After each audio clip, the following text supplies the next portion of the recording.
Друзья, всем привет! Йод есть в каждом доме.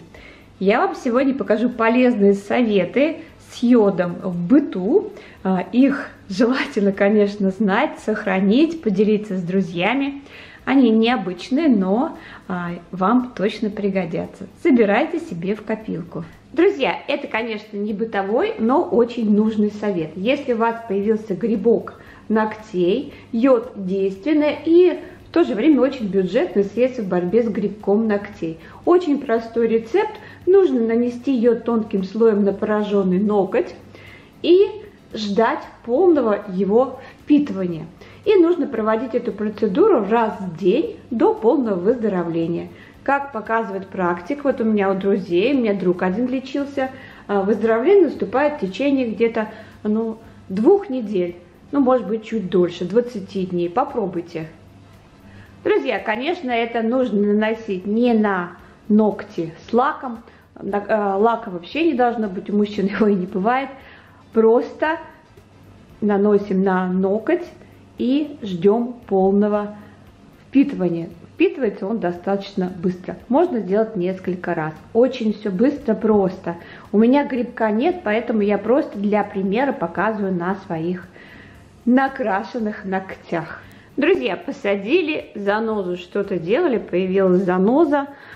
При помощи йода и палочки очень легко вытащить эту занозу, не ковыряясь. Просто если у вас появилась, например, где-то вот на пальце заноза, да без разницы в каком-нибудь месте, просто вместо занозы протираем несколько раз в день ватной палочкой, смоченной йодом.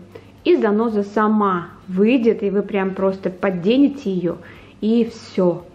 Это до такой степени простой рецепт, наверное, многие знают. Если не знали, то воспользуйтесь. Друзья, с возрастом начинаются боли в спине, в суставах, все болит, руки, ноги. И вы знаете, облегчить боль можно при помощи йода и лимонного сока. Можно взять такой.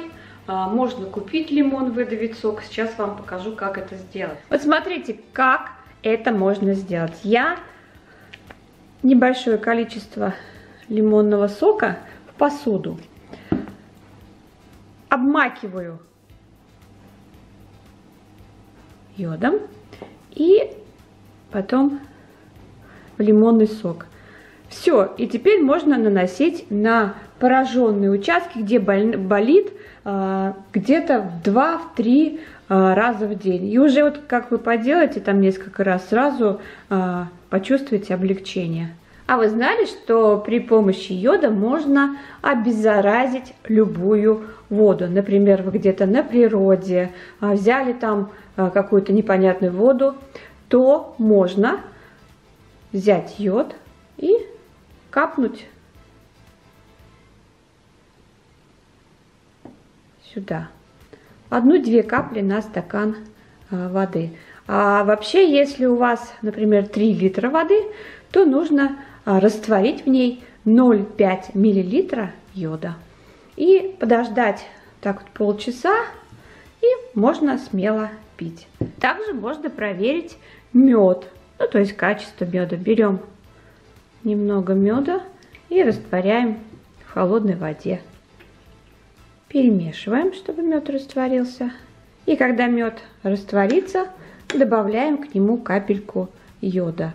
Если вода станет такой синеватой, то в мед добавлен крахмал или еще какие-то составляющие. Если все осталось как прежде, то все нормально. Есть еще один интересный способ, о котором мало кто знает. Это как отучить кота или кошку, котенка ходить в туалет мимо лотка. Место, куда сходил котенок, сначала засыпаем обычной пищевой солью. Когда полностью растворится, берем воду, ведро с водой, наливаем туда йода столько, пока не почувствуется запах. Такой вот достаточно крепкий раствор йода.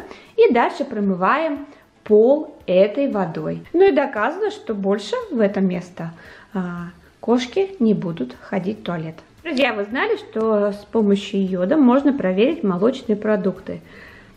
если там всякие крахмалы, загустители, то есть вот, например, у меня это кефир, я беру каплю и сюда перемешиваю. Если был использован какой-то крахмал, загуститель, то цвет или сметаны, или любой молочки станет такой синеватым. Вы знаете, я пробовала когда-то, и на самом деле такое было. Здесь, видите, ничего не меняется, как цвет йода есть. Даже вот на палочке, если на палочку наносить, то цвет сразу меняется. Здесь нет такого. То есть ничего такого здесь нет.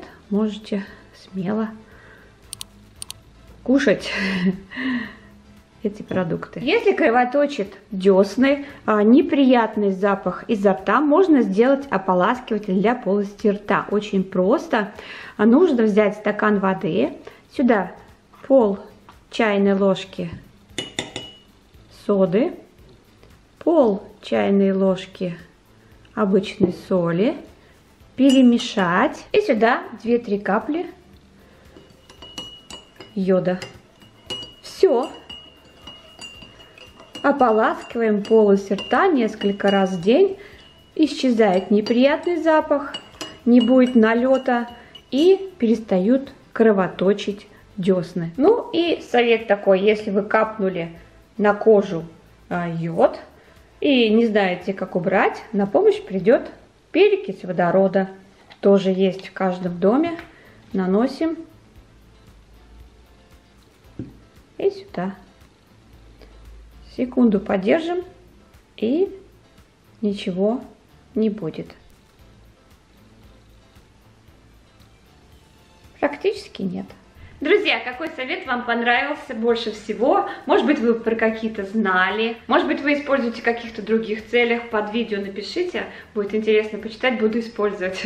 Я всегда читаю ваши сообщения, если что-то интересненькое, прям в сообщество ставлю, и очень много полезного и нужного узнаю. А на этом я хочу попрощаться, до следующей встречи, всем пока-пока.